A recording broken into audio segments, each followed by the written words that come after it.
Today, we're diving into a set of sources that, well, they're presented within a fictional context, Dan Brown's origin, basically. But they raise some very real questions. Exactly. And our mission is to really get a handle on the core events around this presentation by the futurist Edmond Kirsch. And the immediate aftermath, the reactions, the mysteries that started unfolding. So let's start with Kirsch himself. Okay, Edmond Kirsch. What stands out? Well, what's really fascinating is his deep connection to both art and technology. He wasn't just dabbling. No, it seems like it really shaped his whole approach, like his museum guide system. Exactly. Getting rid of group tours, making it personal, private, using tech to change how we experience art. And the centerpiece of that was Winston. Ah, Winston. Kirsch's AI guy. And not just any AI, though. The sources describe it as incredibly sophisticated, almost human-like. Yeah, supposedly a decade of work, $1 billion invested. That's serious AI development. It really is. And Kirsch was also apparently very interested in the intersection of religion and art. That seems key. Definitely. He used things like game theory, computer modeling. Yeah. Not just for museum stuff, but to analyze society. Predict societal evolution, even. That was the idea. Using models to see where things might be headed, like predicting social trends. Which got him called a modern-day Nostradamus. Right. And that huge investment in AI just highlights how ambitious his vision really was. Yeah, but it wasn't all smooth sailing. He had some controversial views, didn't he? Oh, absolutely. He had apparently said before that science would, dispel religious myths within our lifetime. That's a pretty bold claim. Directly challenging core religious beliefs about our origins, our destiny. Exactly. Taking on topics usually considered the domain of faith. He wasn't exactly subtle about it. And he knew it would cause waves, right? He expected a negative reaction from religious groups worldwide. Yeah, the sources are clear on that. He anticipated the pushback. It also mentions a 2-hour discussion he had in Boston about religious questions. So these were just off-the-cuff remarks. He'd been thinking about this, wrestling with it for a while. Seems that way. Which brings us to the presentation itself. Right, the big event. Set in a museum, surrounded by that huge Richard Serra installation, matter of time. Those giant, curving steel walls talk about atmosphere. And Kirsch makes his entrance with fog machines. Yeah, very dramatic. But despite the showmanship, the initial reaction to what he presented was, well, really positive. Described as bold, cohesive, uncompromising. He became an instant hero for free thinkers, atheists. It really resonated with a certain audience. Absolutely. But that moment of triumph didn't last long. No. Just as he's about to make his presumably biggest announcement. He's murdered.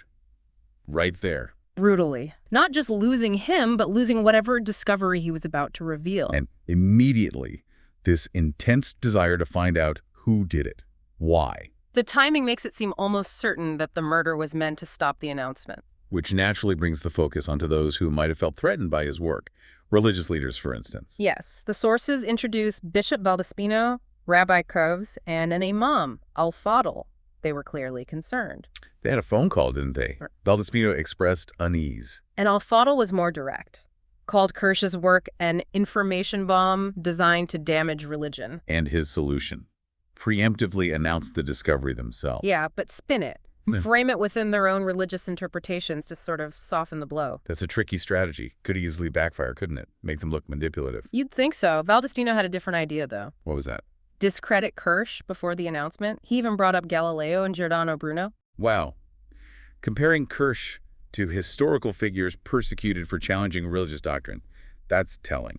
It really underscores the level of perceived threat, doesn't it? The age-old conflict between science and dogma flaring up again. Absolutely. So the investigation starts. Robert Langdon is there, caught in the chaos. Understandably confused. Yeah. And one of the first breaks is finding an unvetted guess. Identified by Winston, right? The AI. Yep. A retired admiral with PTSD from a terrorist attack in Seville. Admiral Avila. Okay, so an unknown element with a troubled past. That immediately raises red flags. And at the same time, another link surfaces. Ambra Vidal, the museum director. Who Kirsch was working with. She has ties to the Royal Palace of Madrid.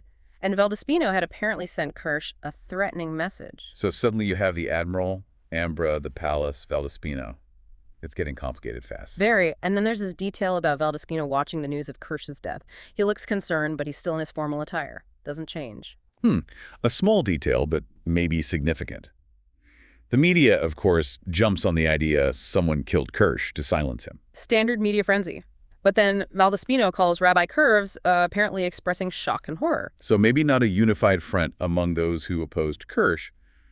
It's complex. And Winston, the AI, is feeding info to security about a black sedan leaving the scene. That AI is proving crucial, probably using advanced natural language processing to interact so effectively. And pattern recognition for the car, presumably. Yeah. Then there's the symbol. The triple-barred cross, linked to a more liberal pontiff in Vatican history. And it shows up in Cambridge, Massachusetts. Strange. Another breadcrumb. And Winston again identifies some random U-shaped symbol on a sticker almost instantly. That speed is incredible. Likely complex neural networks crunching data. $1 billion at work. And Winston doesn't just identify things. It sends the getaway car photo to the police. Tries to contact Uber. Yeah, takes initiative. Agent Fonseca from the Royal Guard is surprised, decides to handle the Uber contact himself, using his authority. So Fonseca's involved now, too. We find out he was supposed to be protecting Ambra Vidal at the event. Against Prince Julian's wishes, apparently. An event that turned into an attack on religion and a murder. And Ambra. She doesn't want to talk to the prince and escapes with Langdon.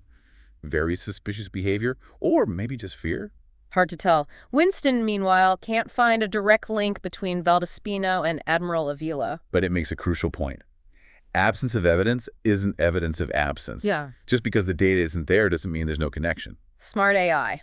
And it warns Langdon.